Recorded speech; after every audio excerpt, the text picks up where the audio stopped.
Good morning students.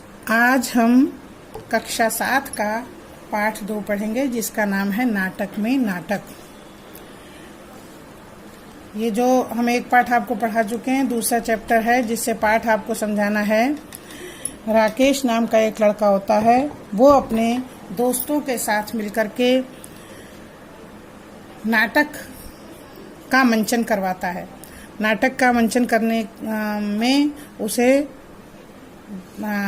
दिक्कत होती है क्योंकि वो उसके जो साथी होते हैं, उसके जो साथ के बच्चे होते हैं जिन्हें अभिनय करना होता है, मोहन, सोहन और श्याम, वो बहुत ही नटखट होते हैं और शरारती होते हैं और आपस में झगड़ते रहते हैं। लेकिन फिर भी राकेश उनको तैयारी करवाता है। अपने निर्देशन में वो बच्चे सब तैयारियां करते हैं। राकेश उनको अभिनय के सारे गुर सिखाता है और अंत में नाटक खेला जाता है। लेकिन नाटक शुरू होने के बाद सबसे पहले जो पार्ट अदा करते हैं, मोहन बनता है नाटक में चित्रकार, सोहन उर्दू का शायर और दोनों नाटक में दोस्त होते हैं। तो दोनों ऐसे नाटक में दृश्य होता है कि दोनों एक दूसरे से झगड़ा कर रहे हैं। चित्रकार कहता है मेरी कला महान है और शायर जी कहते हैं उसकी कला महान है। तभी वहाँ श्याम बनता है संगीतकार। वह उनसे मुलाकात करने के लिए उस स्थान पे आता है जहाँ पे वो लोग बहस कर रहे हैं। कौन लोग? चित्रकार और शायर मोहन और सोहन जो नाटक में बने वो बहस करते हैं। वहाँ पे आ जाता है श्याम और मुलाकात करने के लिए आता है, लेकिन वो भी वहाँ बहस करने लगता है। ऐसा नाटक का दृश्य होता है। बड़ा मतलब सब लोग, सारे बच्चे कहते हैं, मतलब सारे लोग जो कलाकार हैं, चित्रकार है, उर्दू का शायर है और संगीतकार, सब कहते हैं मेरी कला महान है, मैं सबसे बड़ा मतलब कलाकार हूँ, मैं ही मेरी कला में दम है, बाकी सब बेकार। इसी समय श्याम अपना जो पार्ट होता है वो भूल जाता है और लेकिन पर्दे की आड़ से राकेश उसे पूरा लिखा हुआ दिखाने की कोशिश करता है। मतलब उसे लिखा हुआ बोलता रहता है चुपके, दर्शकों से छुपके पर्दे की आड़ से, लेकिन संवाद बोलने की कोशिश करता है, संवाद का पहला अक्षर बोलने की कोशिश करता है। लेकिन जब कलाकारों को संवाद याद नहीं आते हैं तो श्याम घबरा जाता है, वैसा सा चुप हो जाता है। उसके चुप होने से चित्रकार और शायर महोदय भी चुप हो जाते हैं। बल्कि होना ये चाहिए था कि वो लोग भी आगे से कुछ अपने मन से बात बना के बात को आगे बढ़ा देते, पर वे सब घबरा जाते हैं जब एक बच्चा भूल जाता है। श्याम जब भूल जाता है। राकेश बार बार संगीतकार जी का संवाद बोल रहा था, मगर आवाज तेज ना हो इसकी वजह से वो माइक पे आवाज ना चली जाए उसकी, इसलिए वो धीरे धीरे बोल रहा था। संगीतकार को हल्की आवाज सुनाई नहीं दे रही थी और वहां तो स्टेज पे तो जो वो लोग झगड़ा करने लगे थे, तभी शायर साहब संगीतकार के कंधे पर हाथ मारकर बोले उधर जाकर सुन लेना। मतलब भूल गए कि हम स्टेज पे हैं।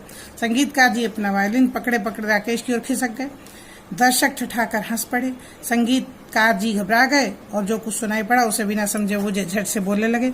संवाद था कि संगीत की स्वरलहरी गूंजती है तो पशु पक्षी तक मुग्ध हो जाते हैं। शायर साहब, क्या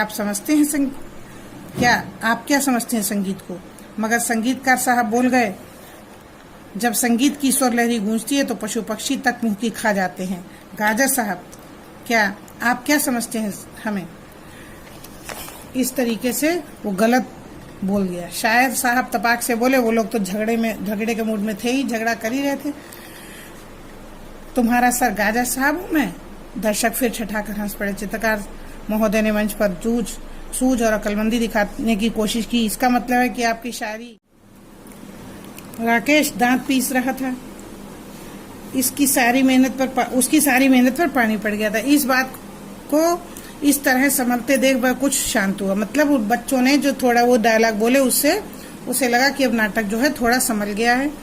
इस बार शायर साहब बुद्धूपन दिखा बैठे। गुस्सा होकर बोले, तूने भी गलत बोल दिया। मुझे गाजर साहब कहने की क्या बात थी क्या? मेरी शायरी गाजर मूली है तो तेरी चित्रकला झाड़ू फेरना है, पोतना है, पॉलिश करना है, झक मारना है। चित्रकार महोदय के हाथ उठाकर कहा, देख मुंह संभाल कर बोल। ऐसे वो लोग लड़ने लगे। दर्शक फिर जोर से हंसने लगे, मतलब दर्शक जो है उन्हीं चीजों का आनंद लेने लगे। लेकिन राकेश घबरा गया, और जो राकेश था वो घबरा गया, मतलब गुस्सा भी आ रहा था उन्हें बच्चों के ऊपर और रोना भी। सारी इज्जत मिट्टी में मिल गई।